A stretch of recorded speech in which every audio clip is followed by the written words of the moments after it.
মায়েরা সবাই ভালো আছেন? তোমার কি গো মা, ভালো আছেন? বাবা, আমার বাবারা সবাই ভালো আছেন? আপনারা সবাই ভালো আছেন জানেন তো? সকালবেলা হয়তো বলতে ভুলে গেছিলাম, গৌরহরি, গৌরহরি তুমি কেমন আছো? একটু বেশ দেবেন। আমরা ভক্তকে দেখলে, মানুষকে দেখলে কুশল বিনিময় করি, কিন্তু শয়ন মন্দির ছাড়ার পর একবারও জিজ্ঞাসা করলাম না, গৌরহরি তুমি কেমন আছো?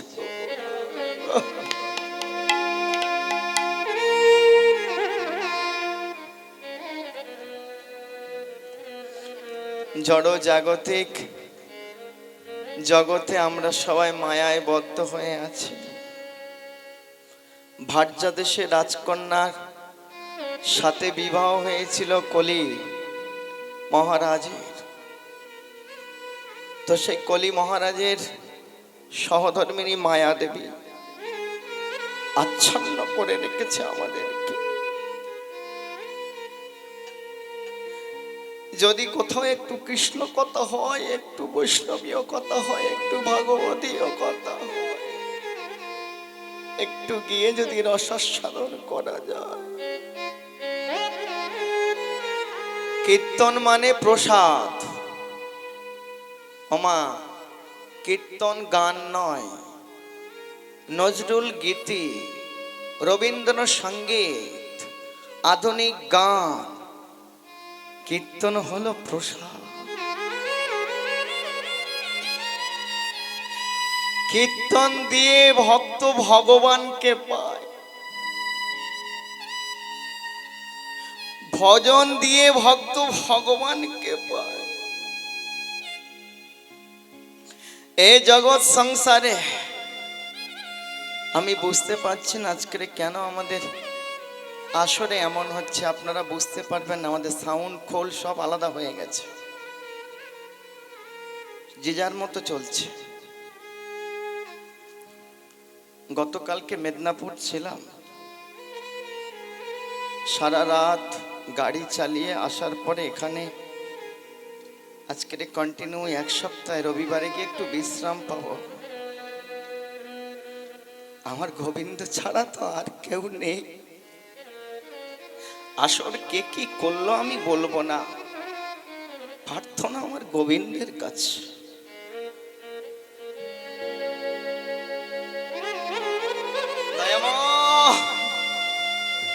দয়ামা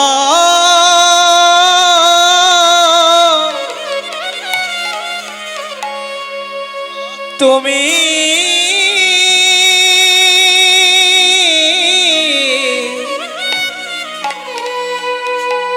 এই অধম পাপিষ্ট কলির কামান্দ মহান্দ জি কে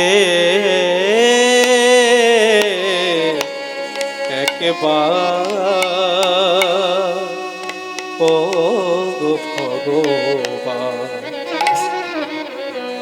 তুমি তোমার মতো করে চালিয়ে না।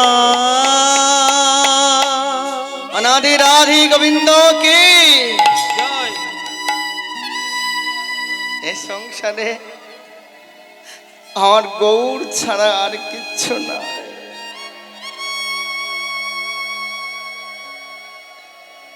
বৈষ্ণব মহাজন বললেন, হায় রে কলি,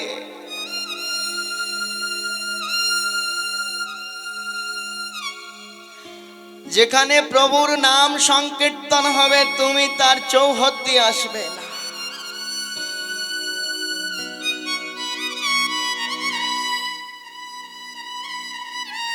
আজ গৌরাঙ্গ মহাপ্রভু 537 বছর আগে যে, ধরে নিন সাধারণ একজন মানুষ,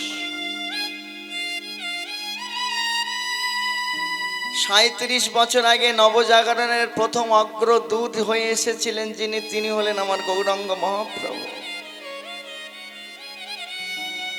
আজকে যদি তিনি না আসতেন,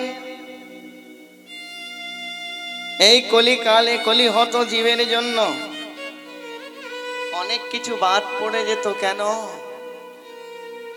10 অবতার, সত্যযুগে মৎস্য কুর্ম ব্রাহ্মণ নৃসিংহ অবতার, ত্রেতা যুগে রাম ও পরশুরাম অবতার, দাপরে ভগবান শ্রীকৃষ্ণ, কলিতে বুদ্ধ ও কল্কি অবতার। তাহলে গৌরাঙ্গ মহাপ্রভু কে? কে বাবা তিনি? দাপর কেঁদেছিলেন এর জন্য। দাপর কেঁদে কেঁদে ভগবানকে বলেছিলেন, দয়াময় দয়া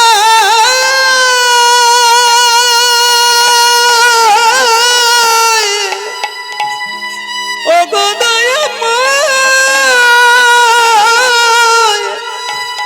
ও গো দীন দীন না একবার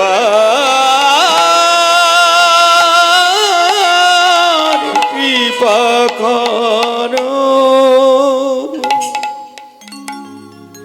দাপর কেঁদে কেঁদে ভগবানকে জানিয়েছিলেন, ভগবান গো, সত্য যুগে তুমি এসেছো মৎস্যকুর্ম বরাহ নৃসিংহ অবতারে, ত্রেতা যুগে তুমি রাম হয়ে এসেছো, দুটি রাম, একটি পরশুরাম আর একটি সীতাপতি রাম বা দাশরথী রাম।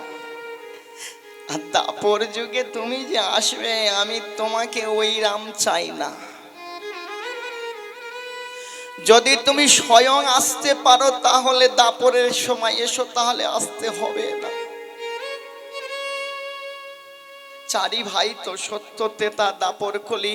আমরা 28 নম্বর কলিতে আছি, সপ্তম মন্বন্তরের 28 নম্বর কলিকাল চলছে বাবা। এটি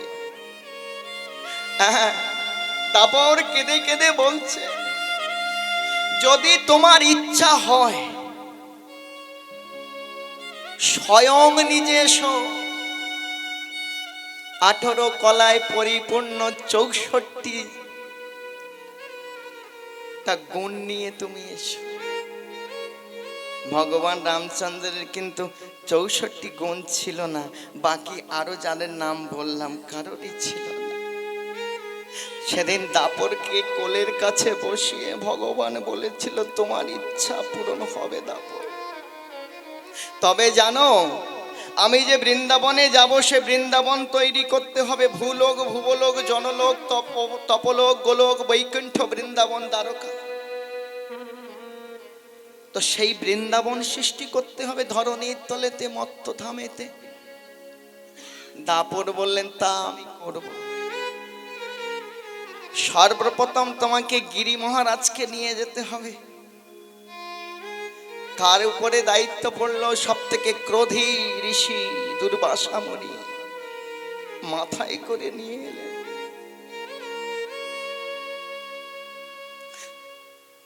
লীলাস্থলী হয়ে গেল ভগবান। পূর্ণ ভগবান শ্রীকৃষ্ণ চৈতন্য মহাপ্রভু নয়, পূর্ণ ভগবান কৃষ্ণচন্দ্র। 64 কেন?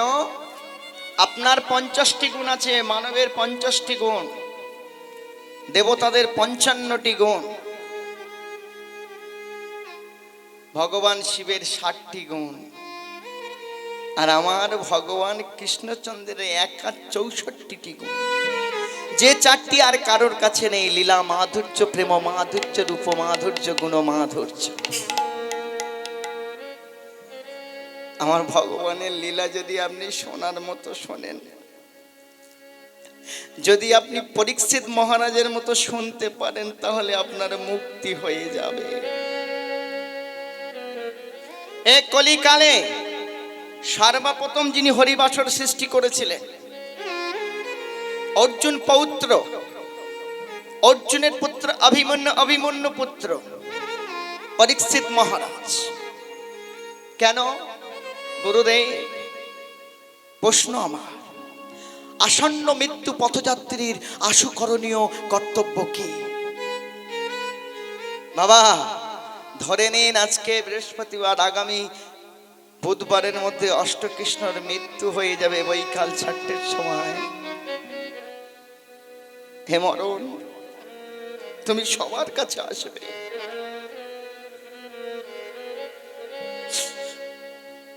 এই সময়ের মধ্যে আমার করণীয় কর্তব্য কি?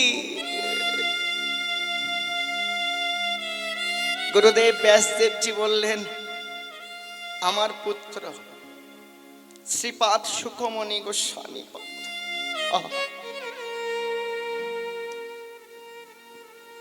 তানার কাছে যাও, উত্তরটুকু দিয়ে দেবে।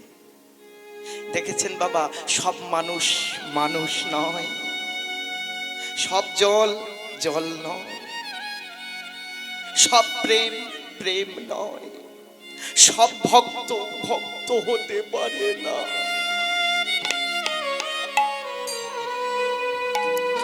ভক্ত পরশে বড়ই সার,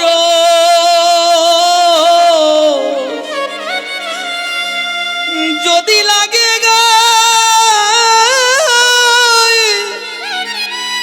কোটি জন্মের পাপ থাকলে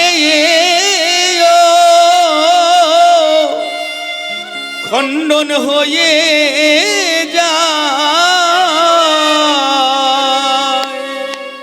আসন্ন মৃত্যু পথযাত্রীর আশু করণীয় কর্তব্য হলো ভগবান কৃষ্ণচন্দ্রের গুণকীর্তন শ্রবণ করা। আসন্ন মৃত্যু যাত্রীর আশু করণীয় কর্তব্য হলো ভগবানের লীলা সংকীর্তন শ্রবণ করা। শ্রবণেহি মানে লোহা। নববিধা ভক্তির প্রথম সোপান হলো শ্রবণ। আপনারা যেটি করছেন, শোনা মানে জানা, জানা মানে বোঝা, বোঝা মানে অজ্ঞানতা দূরীভূত হয়ে গিয়ে জ্ঞানের আলো জ্বলে আমার গোবিন্দ চরণে যাওয়া। বলিয়ে নিতাই চাঁদ কি।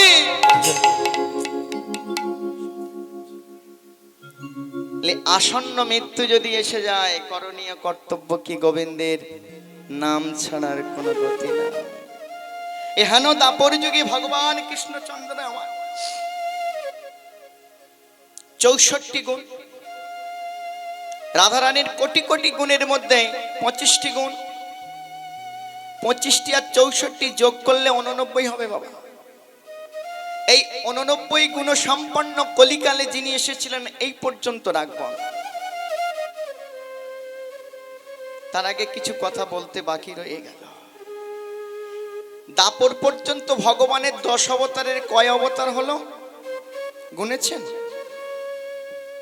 সত্য যুগে মৎস্য কুর্ম বরাহ নৃসিংহ বামন অবতার 5, ত্রেতা যুগে রাম ও পরশুরাম 7, দাপর যুগে শুধু ভগবান স্বয়ং কৃষ্ণ 8। তাহলে দাদা বলরাম কে? কি বাবা, দাদা বলরাম কে? গিফট। আমাদের পরম ভাগ্য, ভগবান দাপরকে বলেছিলেন, আমি তোমাকে গিফট দিলাম আমার দাদাকে, যার শক্তিতে শক্তিমান পৃথিবী ধরে আছে, আমি তাকে পাঠিয়ে দিলাম দাপরের লীলা করার জন্য, আমার লীলা সহচর হওয়ার জন্য পাঠিয়ে দিলাম। কলিয়া দাপর আনন্দে নাচছে। তো ভগবান তাহলে 64, 25, 89 গুণ সম্পন্ন। এবার আসুন কলিকা। আমাদের সৌভাগ্য নট দুর্ভাগ্য, আমাদের দুর্ভাগ্য না সৌভাগ্য। আমাদের দুর্দিন কোনটা মা? দুর্দিন আমাদের কোন দিন যায়? যেদিন চাল ওঠে না হাড়িতে, যেদিন ছেলে মেয়ে বাবাকে দূর করে দেয় না। কৃষ্ণবিহীন একটি রাত বা দিন, সেদিন হয় জীবের দুর্দিন। যেদিন কৃষ্ণ কথা হবে না, গোবিন্দ কথা হবে না, সাধু কথা হবে না, সেদিন জানবেন আপনার দুর্দিন এসে গেছে। সেই কলিকালে আরো 2 জন বাকি এলেন, 8 জন হয়ে গেছে। এলেন কি? বুদ্ধ আর কল্কি অবতার আসবেন। বুদ্ধ 9 পর্যন্ত এসেছেন। এবারে বলুন, শাস্ত্রে মতান্তর আছে কিছু। বুদ্ধ বলতে রাজা শুদ্ধোধনের পুত্র, নেপালের কপিলাবস্তুতে যিনি জন্মগ্রহণ করেছিলেন, যশোদা নাম্নী কন্যাকে বিবাহ করেছিলেন, একমাত্র পুত্র ও কন্যা রাধাকে রেখে রাতের অন্ধকারে যে মানুষটি আমাদের ভারতবর্ষের বিহারে এসে যে ধ্যান প্রাপ্ত পেয়েছিলেন, সেই বুদ্ধই কি আমাদের 10 অবতারের নবম অবতার? কি বাবা, এই জায়গায় একটু যেতে হবে বঙ্কিমচন্দ্র চট্টোপাধ্যায়ের কাছে। কোথায়? শ্রীকৃষ্ণ চরিত গ্রন্থে। যে ছেলেটি বাবার হাত ধরে প্রত্যেকদিন গীতা পাঠ করতেন, চট্টোপাধ্যায় মানে ব্রাহ্মণ বংশের সন্তান না বাবা,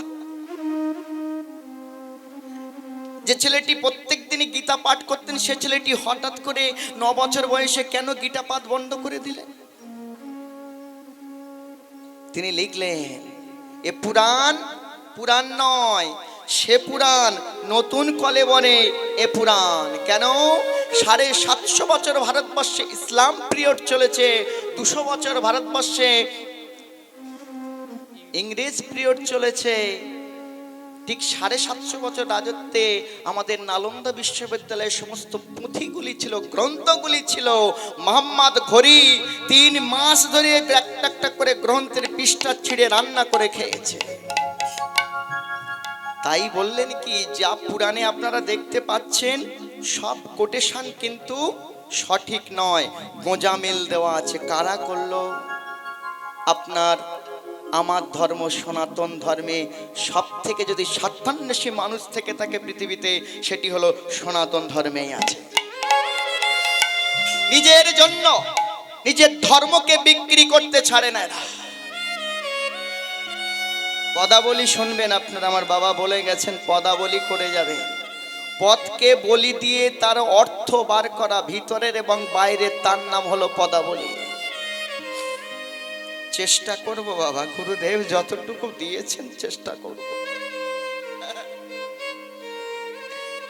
তো ভগবান কৃষ্ণচন্দ্র দাপর পর্যন্ত বুদ্ধ, তাহলে বুদ্ধকে গ্রন্থে বললেন। কোন গ্রন্থে? ভাগবত। শুধু ওই 200-500 টাকার ভাগবত নয়, লেবুখালিতে আমার গাড়ি বাঁধা আছে 17,000 টাকার ভাগবত। একটা ভাগবতের দাম 17,000 টাকা। আপনারা যদি খোঁজ করেন, এখনো কাউকে পাঠিয়ে দিন, যদি আমার যে বইটা গাড়িতে আছে 17,000 টাকা না হয়, আজকের টোটাল টাকাটা এখানে ফিরিয়ে দিয়ে চলে যাব। তাহলে 17,000 টাকার বইয়েতে আপনি কি পাবেন, আর 700 টাকার বইয়েতে কি পাবেন? ঈশ্বরচন্দ্র বিদ্যাসাগর মহাশয়ের অ আ ক খ পড়ি, ব্যাকরণ কৌমুদি কখনো আমরা খুলে দেখিনি। একবার ব্যাকরণ কৌমুদি খুলুন। কর্র করো প্রথম, খল্ল খলো, ঘট্ট ঘটো দ্বিতীয় ভাগ, প্রথম ভাগ কর্র করো, দ্বিতীয় ভাগ ঐক্য, ঐক্যের সাথে কাজ করো, মিল দেখো। প্রথম ভাগ খল্ল খলো, দ্বিতীয় ভাগ বাক্য, খল বাক্য বলিও না, ঐক্য বাক্য, কর্র করো, খল্ল খলো, ঘট্ট ঘটো। মানিক্য, মানিক কোথায় থাকে? ঘটে থাকে। কোন ঘট? এই ঘট। প্রেমের আলো বাবা।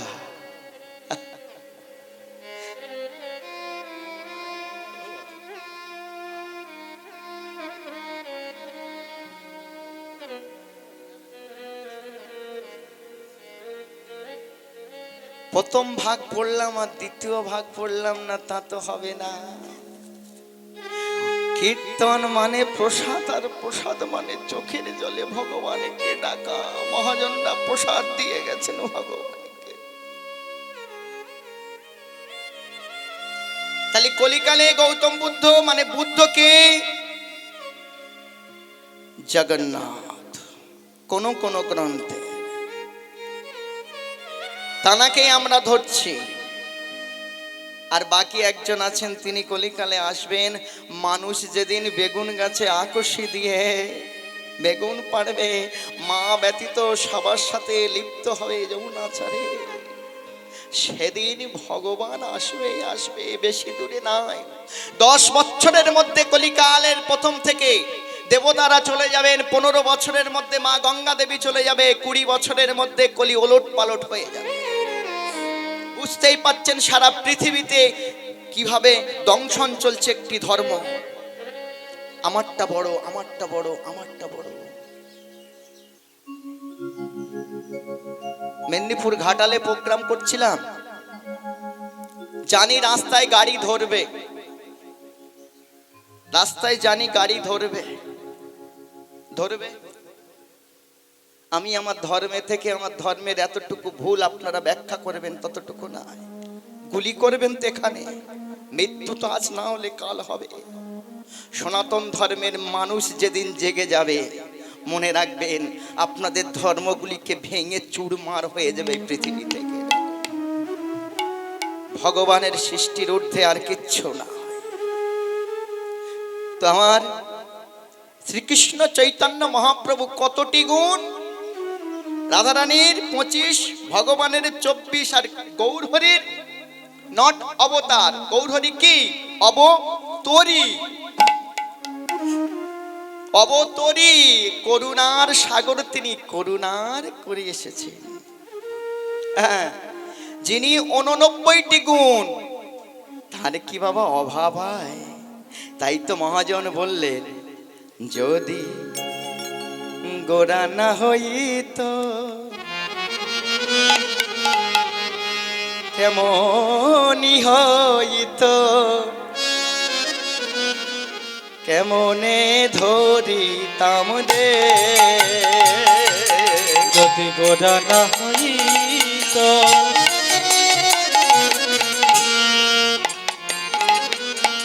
কি মতি হইত, ও কেমনে ধরিতাম দে, যদি গোড়া না হইত।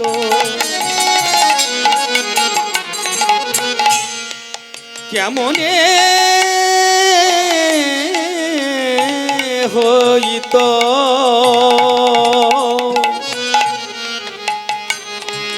কেমনে ধরিতাম দে,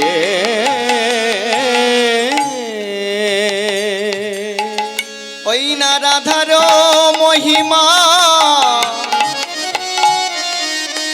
প্রেম রস সীমা, ওই না রাধার মহিমা, তোরা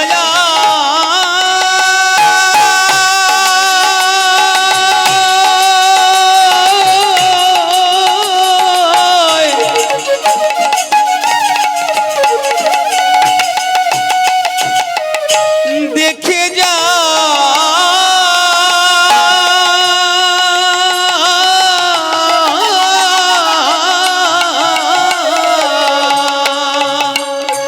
রাধার মহিমা, প্রেম রস সীমা, সখী জগতে জানা তোকে, ওই না রাধার মহিমা, প্রেম রস সীমা, জগতে জানা তোকে,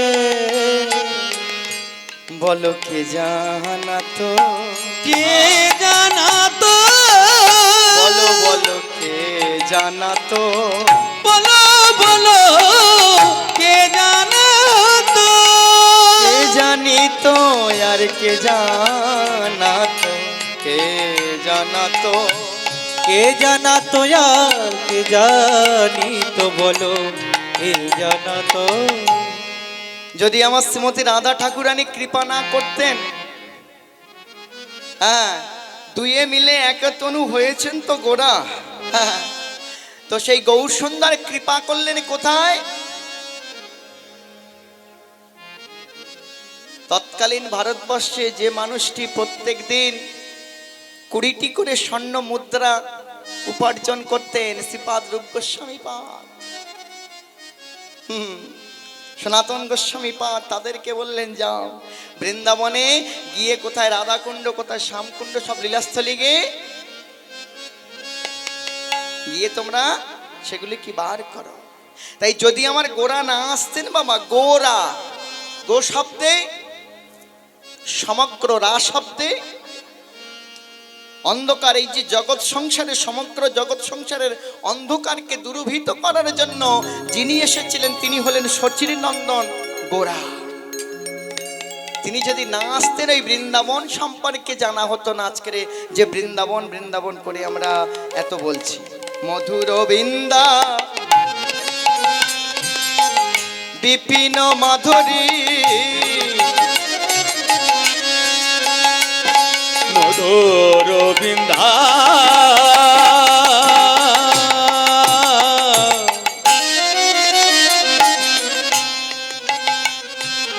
বিপিন মাধুরী, মধুর বৃন্দা বিপিন মাধুরী,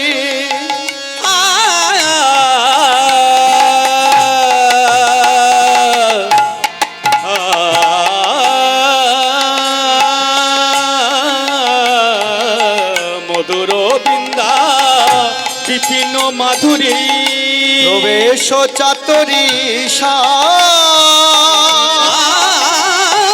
মধুর বৃন্দা বিপিন মাধুরী, প্রবেশ চাতুরী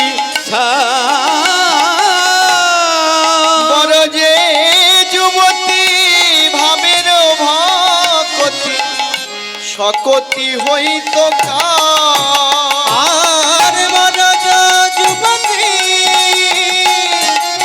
ভাবের ভকতি, সকতি হইত বল কার দেহে এমন সকতি হইত, কার দেহে এমন সকতি হইত, গোপী ভাব দেহে কাবে আসিত, কারি দেহে এমন সকতি হইত, গোপী ভাব আমার কেন বা আসিত, বল কার দেহে সকতি হইত। আজ যদি গৌরাঙ্গ মহাপ্রভু দুয়ে মিলে এক হয়ে না আসতেন, আজকের গোপী ভাব আসতো না।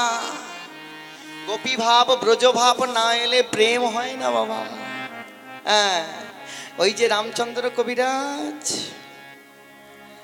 ভগবানকে এত ভালোবাসলেন গো মা, এত ভালোবাসলেন, হ্যাঁ, বিবাহ করে বাড়িতে ফিরছে পালকিতে করে। পালকিতে করে যখন বিবাহ করে বাড়িতে ফিরছে, তৎকালীন সময় পালকি ছিল, এখন তার পালকি নাই, কেউ দেখতে পাবে না রাস্তায়। হ্যাঁ, তো পালকিতে করে মা যখন বাড়িতে ফিরছে, ভগবানের লীলা দেখো।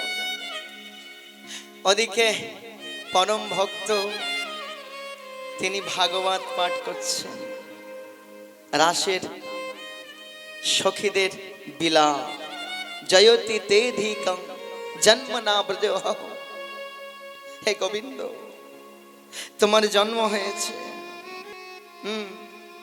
ব্রজভূমিতে, তোমার গুণকীর্তন করে। তো গুরুদেব যখন এমন করে পাঠ করছে, পাঠটুকু কর্ণে গেল রামচন্দ্র কবিরাজের। নববধূ বসে আছে পালকিতে, একসাথে বাড়িতে চলে এলেন। ওই দিন কাল রাত এক জায়গায় থাকতে নেই, পরের দিন যখন ফুলশয্যা রাত, সবাই আনন্দ করছে, একবার শুধু ইচ্ছা করছে গুরুদেবকে একটু দেখে আসি। সবাই যখন ঘুমিয়ে পড়েছে, খাওয়া দাওয়া সেরে, এবার সহধর্মিনী রত্নমালা রত্নমালা গিয়ে চরণ জড়িয়ে ধরেছে, স্বামী ও স্বামী, তুমি আমায় কোনোদিন ভুল বুঝবে না তো, তুমি আমায় কোনোদিন ছেড়ে যাবে না তো? বলো না, তুমি আমায় কোনোদিন ছেড়ে চলে যাবে না? সেদিন রামচন্দ্র কবিরাজ একটি কথা বলেছিল, জানো তো রত্নমালা, যে ফুল বাসি হয়ে যায় সে ফুল গোবিন্দ সেবায় লাগে না। রাধারানী বলেছেন ললিতা বিশাখাকে দুর্জয় মান, আপনারা শুনেছেন? হ্যাঁ, ফুল যখন তুলতে গেছিল রাতের বেলা, সেদিন রাধারানী কি বলেছিলেন সখীদেরকে, সখীরে পুষ্পটিত ফুল তুলে আনিস না কেন সখী? জানিস না যে ফুল ফুটে যায় সে ফুলেতে মৌমাছি মাছি এসে তার মধু পান করে যায়। এঁঠো ফুল গোবিন্দ সেবায়।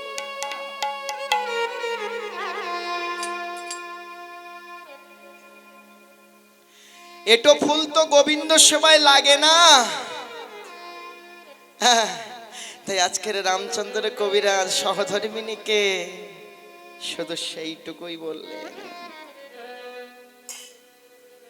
যদি আজকে এঁটো হয়ে যায় কাল থেকে তার ভগবানের সেবায় লাগতে পারবো না। তা তুমি আমায় বিদায় দাও। কোথায় যাবে? ওই যে আসার পথে ভাগবত শুনছিলাম, আমি তানার কাছে যাব। ব্যাস, আশীর্বাদ দিয়ে দিলেন, যাও। এমন ভক্তিমতী মা না হলে হয়? শুধু যাওয়ার আগে পিছন থেকে চরণটুকু জড়িয়ে ধরে বলছে, স্বামী গো, যেখানে থাকো আমি কেমন থাকি অন্তত তুমি একটু দেখে যেও। রামচন্দ্র কবিরাজ চলে গেলেন। আজকের গুরুদেবের কাছে শ্রীনিবাস আচার্য ঠাকুরের কাছে গিয়ে আছাড় খেয়ে পড়েছে। গুরুদেব, গুরুদেব আমায় বাঁচা। গুরুদেব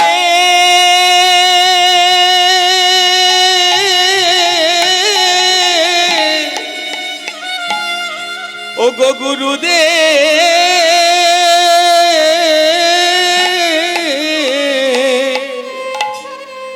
আমায় একবার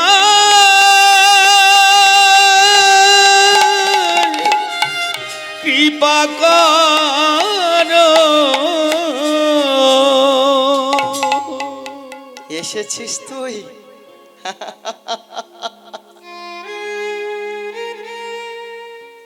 আমি জানতাম তুই আসবি।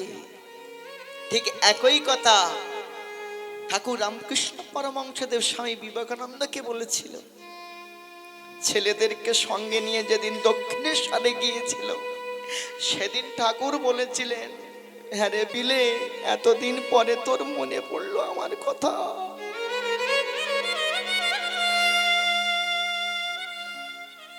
স্বামীজি কিছু বুঝতেই পারলেন না, চলে এলে। থাকার পরে আবার মন টানলে একা একা। এইবারে খেলা জমে গেছে। হ্যাঁ, দেখছিলেন না কদিন আগে ওয়ার্ল্ড কাপ বিশ্বকাপ গেছে আমাদের ক্রিকেটে, যখন 3টে উইকেট পড়ে গেছে আমরা মনে করলাম জিতে যাবো। তারপরে যখন উইকেট আর পড়ে না, ব্যাস হোপলেস হয়ে গেল। ঠিক তত্র ভক্তি জগৎ মনির স্বরূপ। সে বাতাসে ঝড়ের গতিতে মনি কখনো নিভে যায় না তার আলো, কিন্তু জ্ঞানের আলো যে কোনো সময় জ্ঞানের লিভে যেতে পারে। রতন চিনতে হবে। তাই আজ নরোত্তম দাস ঠাকুর শ্রীনিবাস আচার্য ঠাকুরের চরণ ধরলেন।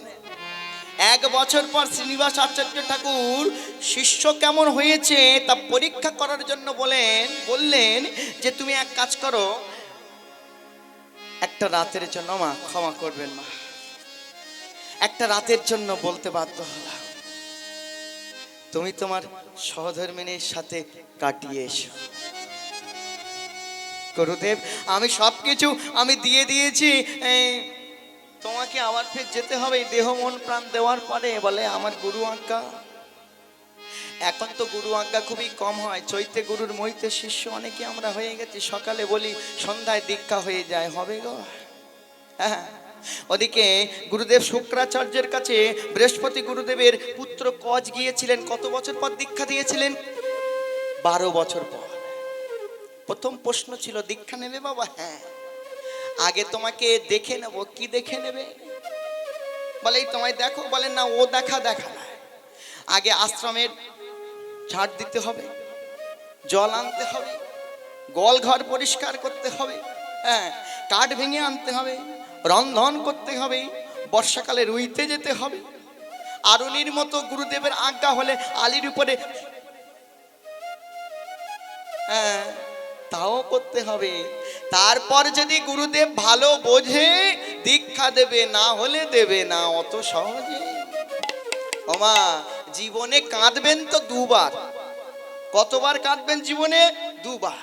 এই তো আমাদের হিন্দুরা, সনাতন ধর্মের মানুষ, আমি শুধু ওয়েস্ট বেঙ্গল আর বাংলাদেশের কথা বলবো, এই কীর্তন আসর শুরু হয়ে গেছে, ওরা মরা কান্না শুরু করে দেবে।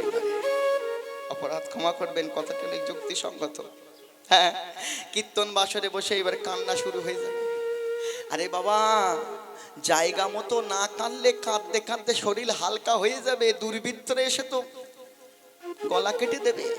দেখছো না আমাদের মায়ের হাতে কি আছে? তরবারি আছে, ওর আশীর্বাদও আছে। সে তো ভুলে গেছো তো আমরা। হ্যাঁ, কাঁদবেন জীবনে দুবার। প্রথম জীবনে কান্না হবে ভগবানের কাছে, দয়াময় ও গো দয়াময়, দয়াময় গো। এ জগৎ সংসারে তোমার কাছে আমার প্রার্থনা, আমায় একটা সৎ গুরু পাইয়ে দাও। আমার এটাই কিন্তু নীতি, নিয়ম। সে নিয়ম তো ভুলে গেছি। আগেকার দিনে মায়েরা বাড়িতে থাকতেন, বাবারা বাইরে গেলে মায়েরা, তবে এখন পাঁচিল দেওয়া ঘর বাড়ি খুব কমে গেছে হিন্দুদের। এদের সব ঘর বাড়ি খোলা খোলা এখন। হ্যাঁ, তা কেন দুর্বৃত্তরা দেখবে না? আগে তো চৌপাঁচিলে বাড়ি ছিল, মাটির বাড়ি থাকলেও চৌপাঁচিল দেওয়া ছিল, কায়দা ছিল। হ্যাঁ, যখন স্বামী দূরে যাবে, কোথাও যাবে, মা গিয়ে দাঁড়িয়ে বলতেন, দুর্গা দুর্গা। শক্তি, শক্তির সাধনা, জীবনে সব সাধনা। হ্যাঁ, নিতাই গৌর হরি বল। তো ভগবানের কাছে প্রথম কান্না, ভগবান তুমি আমায় কৃপা করে সদ্গুরু পাইয়ে দাও, সদ্গুরু পাইয়ে দাও। ভগবান আজ না হলে কাল আপনাকে দেবেন, দেবে, সদ্গুরু পাইয়ে দেবে। এবার সদ্গুরু পাওয়া হয়ে গেল, গুরুদেবের চরণে বসে বসে এবার ভগবানের জন্য গুরুদেবের কাছে কাঁদতে হবে। ও গুরুদেব, এবার তুমি আমায় ভগবান পাইয়ে দাও, ভগবান পাইয়ে দাও। ওই যে কর্ণবমণি কথা মনে পড়ে না? হ্যাঁ, রাত্রিরে রূপগান আছে, সেখানে নাই নূপুর সম্পর্কে বলা যাবে কেন? হ্যাঁ, এলা মাধুর্য, প্রেম মাধুর্য, রস মাধুর্য এমন। তো সেই যাই হোক, কর্ণবমণি কি হলো, গুরুদেব আর শিষ্য, তো শিষ্য এমন সাধনা করলেন যে আমার গুরুদেবকে ভগবানের চরণে নিয়ে চলে। হ্যাঁ, শিষ্যর মতো যদি শিষ্য হওয়া যায়, গুরুদেব উদ্ধার হয়ে যাবে বাবা। তবে গুরু মেলে লাখে লাখে, যেমন শিষ্য মেলে একে, তেমন শিষ্য মেলে লাখে লাখে, গুরু মেলে একে। কেন? আমায় একলা যেতে ভয় করে। ও গুরুদেব, একা তো আমি যাবো না, গেলে তোমায় সঙ্গে নেব। এমন গুরুদেব, দাগা বাঁধতে হবে আগে, ধাগা, যাকে নেড়া বাঁধা বলা হয়, আঞ্চলিক ভাষাতে নেড়া বাঁধা বলা হয়। গুরুদেবকে দীক্ষা নিতে গেলে গুরুদেব যদি আপনার চরণ, আপনার হাতে ধাগা বেঁধে দেয়, নেড়া বেঁধে দেয়, তাহলে বুঝবেন যে গুরুদেব তার সব কিছু আপনাকে দিয়েছেন। আর যদি গেলেন আর দীক্ষা নিলেন, চলে এলেন, কোনো ধাগা বাঁধলো না, নেড়া বাঁধলো না, মানে খড় দিয়ে বাঁধতে হয় ওটি, তাহলে বুঝবেন ও গন্ডগোল আছে। গুরু গেলা, একা আমি যাবো না তোমায় না নিয়ে। হ্যাঁ, যেতে ভয় করে, চলো গুরু যাই দুজন পারে। গুরু একলা যেতে ভয় করে, চলো গুরু যাই দুজন পারে। হবে যেতে গুরু আসতে গুরু, যেতে গুরু গো, হবে যেতে গুরু নিতাই গৌর হরি বল, হরি বল। আসতে গুরু, গুরু আমার যা করে। চলো গুরু যাই দুজন পারে, আমার একলা যেতে ভয় করে।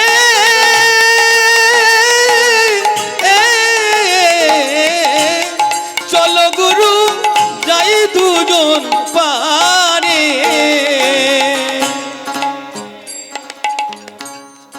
একলা কেন যাব গো? তুমি যখন আমার সঙ্গের সাথী, তুমি যখন আমার জীবনের জীবন, তোমাকে ধরলে যখন ভগবানকে পাওয়া যাবে, তাহলে তোমায় ছেড়ে ভগবানকে আমি কোথায় খুঁজতে যাব? ওই যে 5 বছরের ছেলে ধ্রুব মহারাজ, হ্যাঁ, মায়ের মতো গুরুদেব তো আর হয় না। মায়ের নাম কি ছিল জানো মা? কি ছিল, কি ছিল গো? এই তো কার্তিক মাসে কার্তিক ব্রত সবে শেষ হলে 1 মাস ধরে ভাগবত পাঠ হয়েছে, শোনেননি? সুনীতি না সুরুচি? সুরুচি, হা হা হা। সুনীতি, সুনীতি। যে মায়ের নীতি ভালো সুনীতি, হ্যাঁ, যে মায়ের রুচি ভালো তিনি সুরুচি।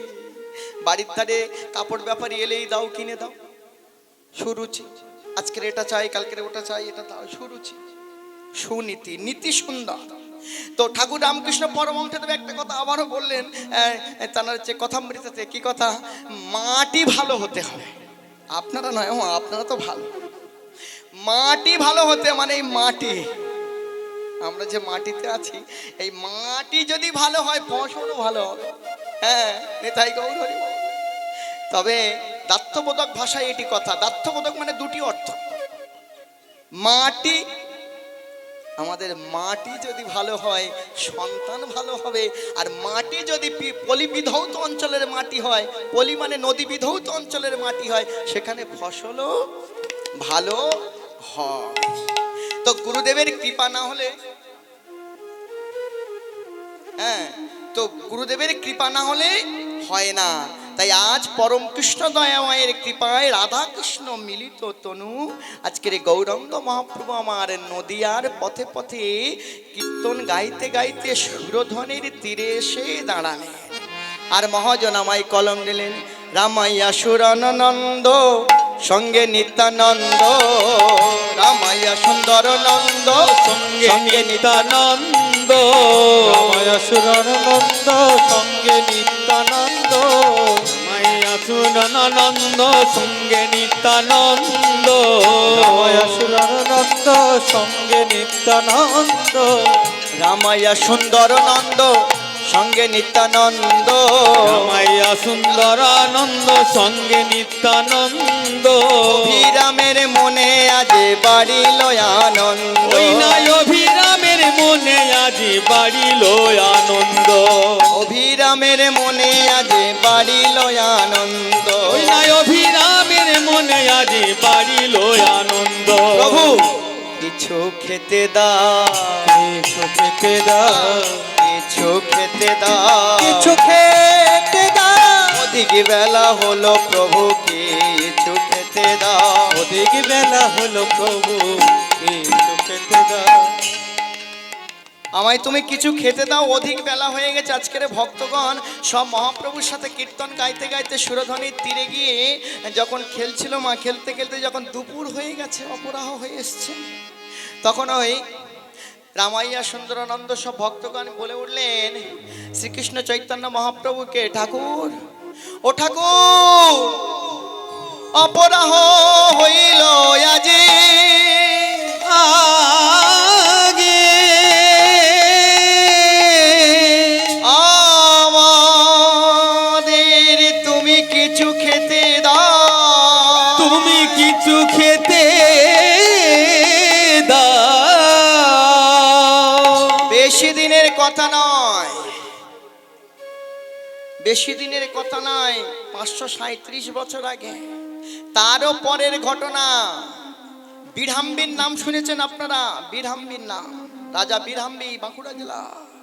হ্যাঁ, যেখানে মদন মোহন ছিল, মদন মোহন, যে মদন মোহন নিজে হেঁটে চলে এসেছিলেন কলিকাতার গঙ্গা নদী পার হয়ে এপারে বাগবাজার।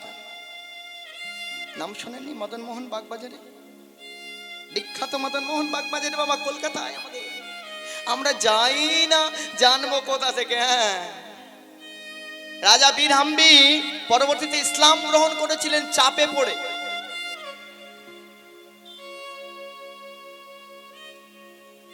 আর রাজা বিষ্ণু দেব, বাঁকুড়া জেলার রাজা বিষ্ণুদেব, যখন যুদ্ধ বেঁধে গেল, ওই বিষ্ণুদেব কি করেছিলেন? তার ঘরেতে মদন মোহন ছিল, কষ্টি পাথরের মদন মোহন। সেই মদন মোহনকে তিনি বন্ধক দেওয়ার জন্য সিদ্ধান্ত নিলেন। যুদ্ধ করে সব শেষ হয়ে গেছে, কার কাছে দেবেন? কলিকাতার সেই সময় সব থেকে বড় স্বর্ণ ব্যবসায়ী গোকুল মিশ্রজির কাছে। বুকে করে জড়িয়ে নিয়ে আসছে। মদন মোহন বললেন, আমাকে নামিয়ে দাও, আমাকে তুমি নামিয়ে দাও। চৌকাট পার হতে না হতে বললেন, আমায় নামিয়ে দাও, আমি যেখানে ছিলাম সেখানে থাকবো। নামিয়ে দিলেন, চলে এলেন কলিকাতায়। স্বর্ণ ব্যবসায়ীর কাছে, গোকুল মিশ্রের কাছে বললেন, আমি অসহায় হয়ে গেছি, আমার বাড়িতে রাধা মাধব আছে, হ্যাঁ মদন মোহনজি আছে, আমি তাকে বিক্রয় করে দেব, আপনি আমায় কিছু অর্থ দিন। কিছু অর্থের বিনিময়ে বিক্রয় হয়ে গেল। অবনত মস্তকে আজকে যখন বাড়ি ঢুকছে, গোবিন্দের যে মন্দির আছে, সেই মন্দিরে যখন প্রবেশ করছে, গোবিন্দ বললেন, দাঁড়াও, কোথায় আসছো? বিক্রি যখন করে দিয়েছো, বিশ্বাস নেই আমার উপরে, আমাকে তুমি স্পর্শ করবে না। বিষ্ণুপুরের মদন মোহন নিজে পায়ে হাঁটতে হাঁটতে বলে, বিকৃত হয়েছে যার কাছে, আমার তার কাছেই যেতে হবে। বাঁকুড়া জেলার বিষ্ণুপুর থেকে হাঁটতে হাঁটতে আমার গোবিন্দের চরণে কত অঙ্কুশ বিঁধে গেল গো। গঙ্গা নদীর কাছে এলেন, ওপারে কি করে যাব? ওপারে মা গঙ্গা দেবী এলেন স্বয়ং। মা গঙ্গা দেবী যখন তার বক্ষে চরণটুকু রেখেছে, গোবিন্দের চরণে ক্ষত বিক্ষত হয়ে গিয়ে রক্ত ঝরছে।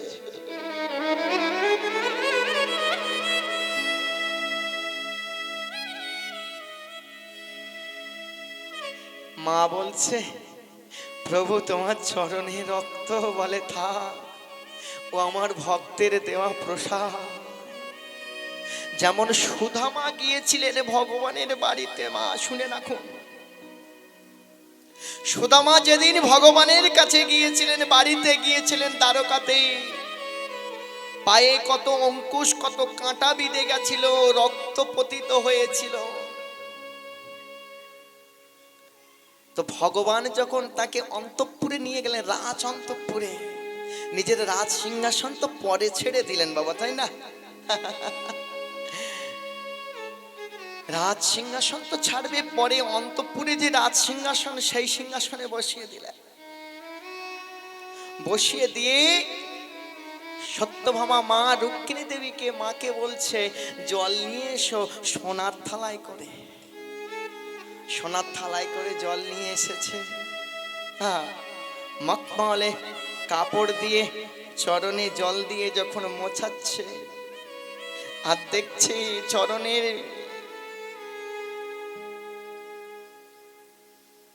অঙ্কুশ বিধি আছে, কাঁটা বিধি আছে। হাত দিয়ে আর তুললেন না। আমার ভগবান কি করলেন? চরণ দুখানি নিয়ে দন্ত দ্বারা তার কাঁটাগুলি চরণ থেকে বার করলেন। পাশে সত্যভামা দাঁড়িয়ে বললেন, দয়াময়, তুমি না ভগবান? দ্বারকায় কোন কৃষ্ণ? বাবা দ্বারকায় কোন কৃষ্ণ? স্বয়ং কৃষ্ণ না বৃন্দাবনের কৃষ্ণ? অনেক কথা গো। বৃন্দাবনে কোন কৃষ্ণ? স্বয়ং নবীন মদন স্বয়ং কৃষ্ণ। দ্বারকায় কোন কৃষ্ণ? এ দেহের কার্য নয়, অসুর সংহার, তাই তো কৃষ্ণের দেহে বিষ্ণুর আগমন। অক্কুরমুনি যেদিন আনতে গেছিলেন সেদিন ডুব দিতে হয়েছিল গঙ্গাতে, সেদিনই কৃষ্ণ বৃন্দাবনে রয়ে গেলেন, বৃন্দাবনের কৃষ্ণ। আর বাবা যখন নিয়ে গেছিলেন গোকুলে, সেদিনকে কৃষ্ণের কটা হাত ছিল? 4 হাত। গঙ্গাতে স্নান করলেন, কিসের স্নান? গর্ভ স্নান।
নিতাই গৌর রাধেশ্যাম, হরে কৃষ্ণ হরে রাম। একটু মনোসংযোগ হয়তো সরে গেছে, তাই না? হ্যাঁ, হতেই পারে। নিতাই গৌর হরি বল। সবকিছু তার কৃপা, তার করুণা ছাড়া এই সংসারে কিছু হয় না। হ্যাঁ, তো আজ পরম কৃষ্ণ দয়াময় কোথায় ছিলাম জানো? কোথায় ছিলাম দাদা? হ্যাঁ, দ্বারকার কৃষ্ণ, স্বয়ং কৃষ্ণ নয়। এ দেহের কার্য নয়, অসুর সংহার, অসুর সংহার, তাই তো কৃষ্ণের দেহে বিষ্ণুর আগমন, বিষ্ণুর আগমন। তো সেই দ্বারকার ভগবান কৃষ্ণচন্দ্র ভক্ত সুদামার চরণ থেকে দন্ত দ্বারা একটি একটি করে কাঁটা কাঁটা তুলছিলেন। মা বলেছিলেন, কে? তার সহধর্মিণীগণ, ভগবান তুমি হয়ে দন্ত দ্বারা বলে, জানো আমি কেন দন্ত দিয়ে তুলছি? আমার ভক্ত যতক্ষণ এসেছে আমার বাড়িতে ততক্ষণ আমায় নাম ছাড়া আর কিছু গায় না। এত কাঁটা বিঁধে গেছে, এত কষ্ট হয়েছে, একবারও নাম থেকে সরেনি। আজকের ভক্ত যারা এই আসরে এসেছেন হরিদাস কাটি রাস উৎসবে, পরম সৌভাগ্য যেমন এই কমিটি দাদাদের, আর পরম সৌভাগ্য অধমষ্ট কৃষ্ণ দাসের আপনাদের মতো ভক্তের চরণ। হরি বল। কত কাঁটা, কত নদী খাল বিল পার হয়ে আপনারা এসেছেন একটু সুধা কথা শোনার জন্য, কৃষ্ণ কথা শোনার জন্য। যে কীর্তন কথা শুনলে জীবন পরিবর্তন হয়ে যাবে, যে কীর্তন কথা শুনলে ভক্তি গদগদ হয়ে ভক্তি রাজ্যে প্রবেশ করতে পারবে। তো জগৎ সংসার সার বস্তুটুকু নিতে হবে। কি সার বস্তু? যা কিছু আছে সব নশ্বর, যে কোনো সময় নশ্বর হয়ে যেতে পারে। কৃষ্ণ ছাড়া আর কিছুই গতি না। তো ভগবান কলিকাতায় চলে এলেন। কলিকাতা আমা সবার ভাগ্যে কি দর্শন ঘটে গো? কলিকাতায় যখন চলে এলেন, ঠিক যেখানে মন্দিরটুকু আজকের আছে, মদন মোহনের মন্দির আছে, তার অনতি দূরে অপোজিটে কলিকাতার সব থেকে বড় পতিতালয়। তো সেই পতিতালয়ে একজন মা ছিলেন, সেই মায়ের ইচ্ছা হয়েছে ভগবানকে একটু আমি সেবা দেই। মদন মোহনজিকে প্রতিষ্ঠা করেছেন বাবা। তো মা ওই পথ দিয়ে রোজ গঙ্গাতে যান। হতে পারে তিনি পতিতা, হ্যাঁ, ওই পথ দিয়ে গঙ্গায় যেতে যেতে একদিন বলে উঠলেন, ভগবান আমার হাতে তো কত হাত পরিবর্তন হয় রাতের অন্ধকারে, তুমি একটিবার আমার বাড়িতে এসো না, আমার কুঞ্জেতে তুমি একটি বারের জন্য এসো না, আমি আর কিছু চাই না গো ভগবান। মঙ্গল ময় তুমি, মঙ্গল ময় তুমি, ও মঙ্গল ময় তুমি, মঙ্গল ময় তুমি, মঙ্গল ময় তুমি। আমার অন্নপ্রসাদ হয়ে গেছে, বুঝতেই পারছি, আর বলার লাগবে বাবা? হ্যাঁ, समझदार व्यक्ति इशारा में कॉपी है। मंगल मोहे তুমি, মঙ্গল ময় হে তুমি, তোমারে অতুল ওই সাগরে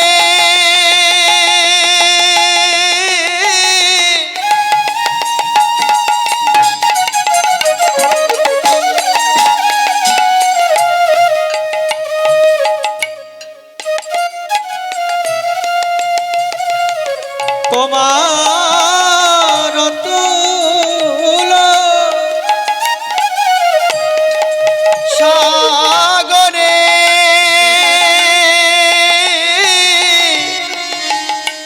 ডুবাও মোরে, তোমার অতুল সাগরে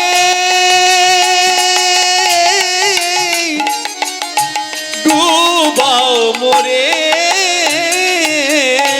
মঙ্গল ময় তুমি, মঙ্গল ময় তুমি, ভব ভয় ভঞ্জন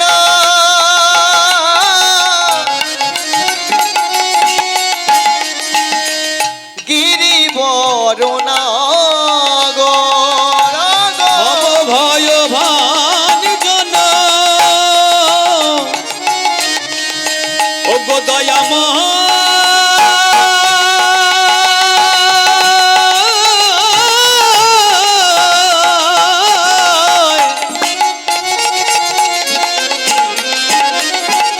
হে দীননা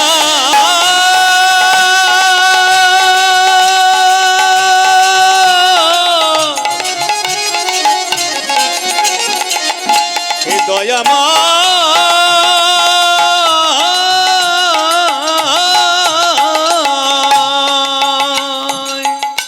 মঙ্গল ময়ে তুমি পরম দয়া, মঙ্গল ময় তুমি, মঙ্গল মঙ্গলময় তুমি, বলিয়ে নিতাই চাঁদ কি, অনাদি রাধি গোবিন্দ কি, পরম কৃষ্ণ দয়াময় কি।